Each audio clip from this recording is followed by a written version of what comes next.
of two teenage carjacking suspects in the district has gotten the attention of President Trump, who is threatening again to take over the city.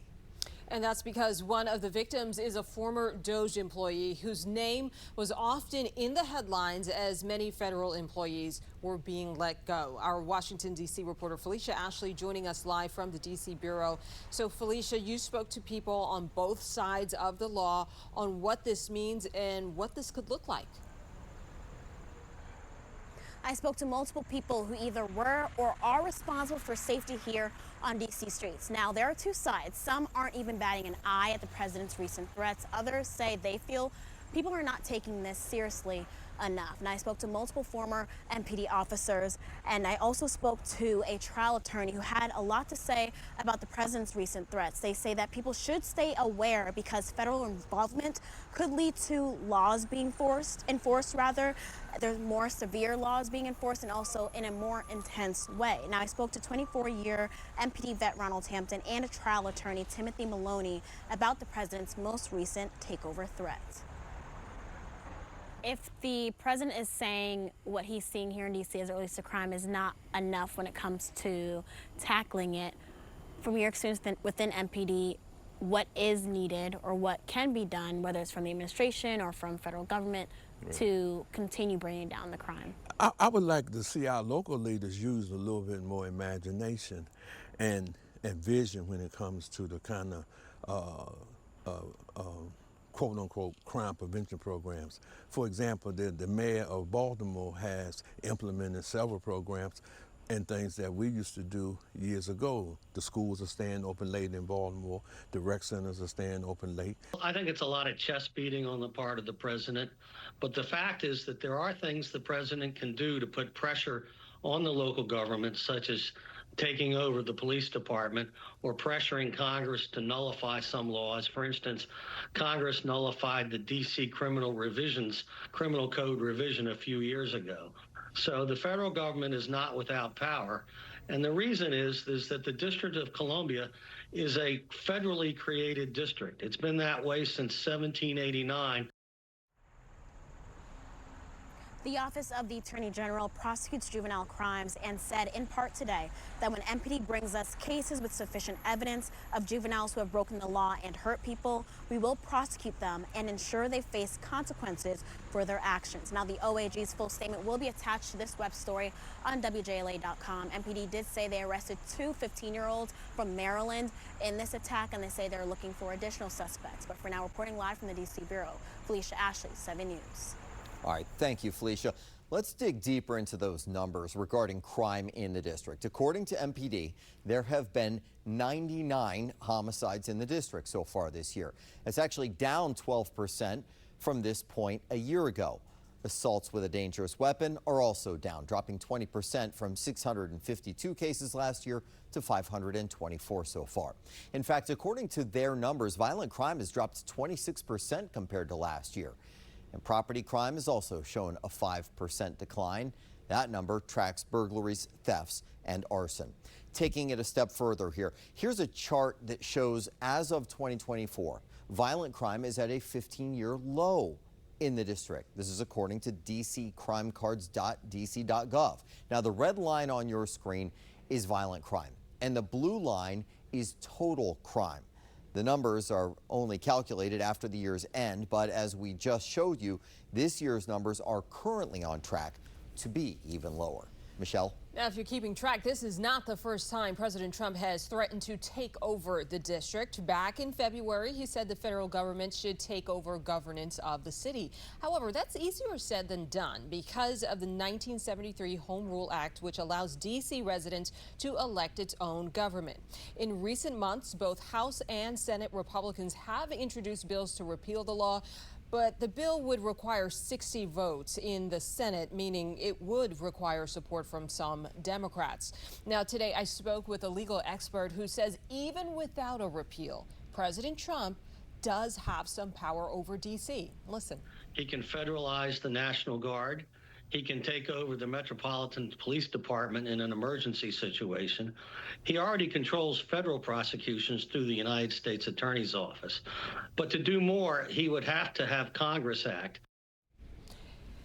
Now I've posted a link on my X account at Michelle7News to learn more about what the Home Rule Act means for the city and the powers it grants Congress and the president. You can also find that link on our website, WJLA.com.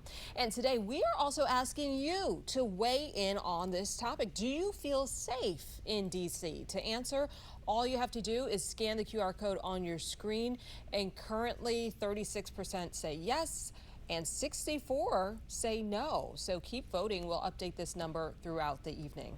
And following up on President Trump's post to Truth Social, threatening to take over the city, saying crime is out of control. Moments ago, he said the National Guard could be sent in. We're going to beautify the city. We're going to make it beautiful. And what a shame. The rate of crime, the rate of muggings, killings, and everything else, we're not going to let it. And that includes bringing in the National Guard, maybe very quickly, too. Meanwhile, the numbers show crime is actually trending down, and violent crime is at its lowest level in a generation. This is data from D.C. police over the past 15 years. The red line shows violent crime dropping below pre-pandemic levels. But residents in our nation's capital say it doesn't feel that way, with many witnessing crimes or even hearing gunshots in their neighborhoods. 7 News is on your side tonight, making your voices heard. Jay Korf joining us live from downtown D.C. Jay, what are you hearing? Yeah, Scott spoke today with a number of D.C. residents from wards throughout the city, and they told me that they generally feel safe here in the nation's capital, especially during the day. But they do say that there's a bit of a residual fear, a residue of fear, if you will, in the wake of such high-profile violence. While Washington, D.C. is often defined by its politics, history, and world-class attractions, it struggled for generations to tamp down crime. Some days I feel unsafe going outside. Recent shocking acts of violence have some on alert. A recent fatal drive-by shooting, along with a carjacking and beating in this neighborhood near U Street. Which is insane. I mean, I just live a block this way, so to know that I'm so close to something like that is really terrifying. So we asked residents what they think city leaders should do immediately to improve safety. I feel like it's still very dark. Johnville Roeder says more functioning streetlights would help. More streetlights, brighter streetlights, which sounds like so easy and simple, but I don't think we have enough of those. For Cameron Talley, hearing about violence steps from her home. Oh my word. Right here, Brings back memories from a year ago. we got caught in the middle of a drive-by shooting. So that was horrible. Talley says the city should consider installing blue light emergency phones, seen often on college campuses. Oh, I see a blue light, I can get to it and call for help. For Dana Richardson, the quickest path to peace on city streets. I think they need to do more about the juvenile crime. He believes young people caught in the criminal justice system need the deterrent of jail time and not freedom while awaiting their fate. I think it's because they keep on letting them go. No deterrent. You know, D.C. council members are well aware of this issue involving juveniles getting out of jail pre-trial. It's something that they've actually passed a law on last year, cracking down on that particular issue, in particular, crimes of violence and vehicle theft. Reporting live in the district, I'm Jay Korf for 7 News. Jay, thank you. And 7 News just got new pictures from D.C. police of the man wanted in connection with that murder outside of the Yotel on New Jersey Avenue, just 2 blocks away from the Capitol. Akeem Toure was shot and killed just after 11 o'clock at night Sunday. Take a good look at your screen here. Please hope that you're able to recognize this man, and there is a reward in this case. And also just in, the man charged in the double murder outside the Capitol Jewish Museum in May has been indicted on federal hate crime charges and murder. Elias Rodriguez now could face the death penalty.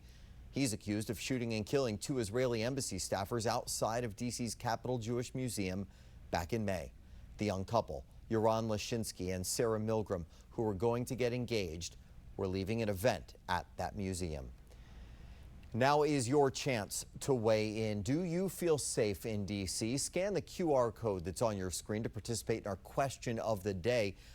We opened that poll up just before we came on the air at 4 o'clock and already have gotten hundreds of votes so far. An overwhelming majority, about 2/3, say no. After you vote, you comment in the story about what you want to see changed, and we'll take a look and bring them to our elected leaders.